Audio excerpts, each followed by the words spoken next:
নামাজ পড়ে জীবনে সমস্ত গুনাহগুলো মাফ করে দিব। কিন্তু কখন? যখন আপনি বান্দার হকগুলো আবার তাকে ফিরিয়ে দিবেন।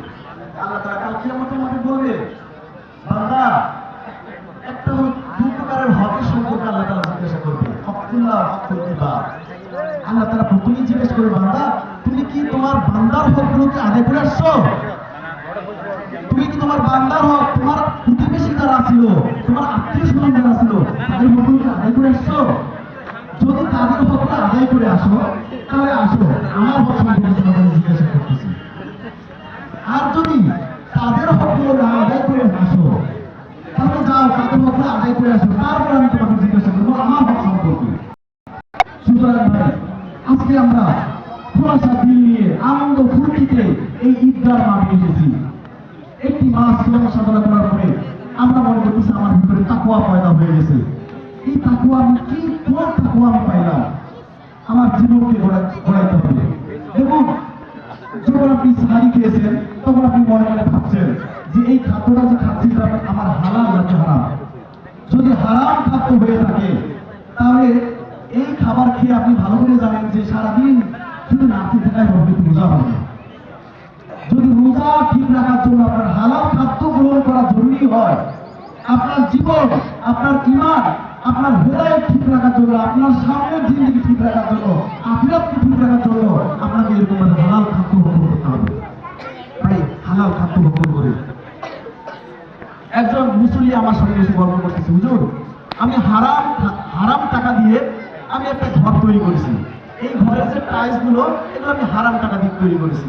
আজ পর্যন্ত আমি এই টাইলসের উপর একটা সিজদা দিতে পারিনি। চিন্তা করছেন, একটা সিজদা দিতে পারি নাই। কেননা আমি ভালো করে জানি যে হারাম টাকা দিয়ে আমার এই ঘরের টাইলস গুলো করা, একটা সিজদা দিতে পারি নাই। ভাই, কে কতটুকু সম্পদ অন্যের থেকে জুলুম করে করেছি আমরা, এটা আমরা প্রত্যেকেই ভালো করে জানি, প্রত্যেকেই আমরা ভালো করে জানি। সুতরাং ভাই, অন্যের যে হক আছে, এই হকটা আমাকে যথাসাধ্য দিতে হবে। তাদেরকে দেওয়ার পরে আল্লাহর কাছে দোয়া করুন, আল্লাহ আমাকে মাফ করে দাও।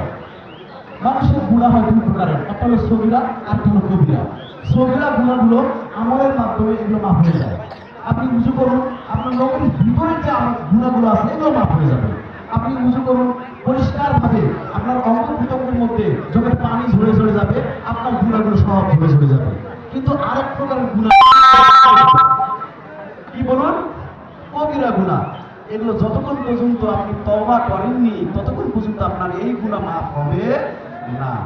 কোন আমলের দ্বারা আপনার কবিরা গুনাহ মাফ হবে না। আপনাকে তওবা করতে হবে, তওবা করতে হবে। তওবা হলো কি জানেন?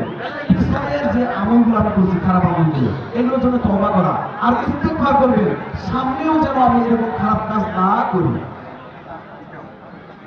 আপনারা যারা এখনো দাঁড়িয়ে আছেন, মেহেরবানি করে কাতারের মধ্যে বসে যান। আমরা আবহাওয়া পরিবর্তনের কারণে এবং বৃষ্টি হওয়ার কারণে মাঠের অবস্থা খুবই বেহাল অবস্থা ছিল। এই জন্য আমাদের নামাজের টাইমটা একটু বাড়িয়ে দেওয়া হয়েছে। আপনারা সময় নষ্ট না করে মাঠের মধ্যে বসে যান। অনেকেই দাঁড়িয়ে আছেন, এখনো নিজ নিজ আসলে বসে যান।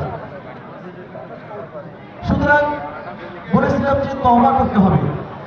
নিজের কর্ম, নিজের কুকর্মের জন্য আল্লাহর কাছে তওবা করবেন। আল্লাহ তাআলা যদি আল্লাহর কাছে সঠিক নিয়মে যদি তওবা করতে পারেন, আল্লাহ তাআলা আপনার জীবনের গুনাহগুলো সব মাফ করে দিবে। তওবা করবেন কিভাবে শুনুন। আপনি নির্জন একটি জায়গা অবস্থান বেছে নিন, নির্জন একটি জায়গা বেছে নিন। নেওয়ার পরে দরুদ শরীফ পড়ুন, 2 রাকাত নামাজ পড়ুন। পড়ার পরে আল্লাহর কাছে হাত তুলবেন, আল্লাহ আমার জীবনের গুনাহগুলো মাফ করে দাও। দেখবেন যে অটোমেটিক্যালি আপনার শরীরের মধ্যে একটা মেসেজ দিবে আল্লাহ তাআলা। কি মেসেজ দিবে জানেন? আপনার গায়ের লোমগুলো সব খারাপ হয়ে যাবে। যখন আপনাকে আল্লাহ মাফ করবে, দেখবেন যে গায়ের লোমগুলো আপনার খারাপ হয়ে যাবে। আল্লাহ তাআলা আপনাকে মাফ করতেছে, এই মুহূর্তে মাফ করতেছে। আল্লাহর কাছে কান্দুন, আল্লাহ আমার জীবনের গুনাহগুলো মাফ করে দাও। দেখবেন যে অটোমেটিক্যালি আপনার শরীরের মধ্যে মেসেজ চলে আসবে যে হ্যাঁ, আপনার গুনাহগুলো মাফ হচ্ছে। আপনার শরীরের প্রতিটা অঙ্গ প্রত্যঙ্গের দেখবেন যে লোমগুলো দাঁড়িয়ে যাবে। অর্থাৎ আপনাকে আল্লাহ তাআলা মাফ করতেছে, শরীরের মধ্যে মেসেজ দিয়ে দিচ্ছে। ভাই, এইভাবে তওবা করুন। কিন্তু আমরা যে তওবা করি, আস্তাগফিরুল্লাহ বলতেছি, আবার ওই গুনার কাজটা করতেছি। সঠিকভাবে তওবা করুন। এই রমজান মাসটা চলে গেল, আমরা যদি সঠিকভাবে তওবা করতে পারি, সঠিকভাবে যদি আমরা আল্লাহর কাছে চাইতে পারি, দেখবেন রমজানের মধ্যে যেভাবে আমরা আমল করেছি, রমজানের পরেও এইভাবে আমল করতে পারবো। আল্লাহ তাআলা সবাইকে তৌফিক দান করুন। ওয়া আখিরু দাওয়ানা আলহামদুলিল্লাহি রাব্বিল আলামিন। আসসালামু আলাইকুম ওয়া রাহমাতুল্লাহ।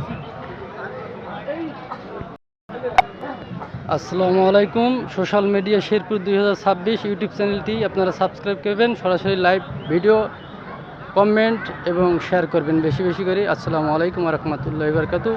ঈদ মোবারক, ঈদ মোবারক, ঈদ মোবারক।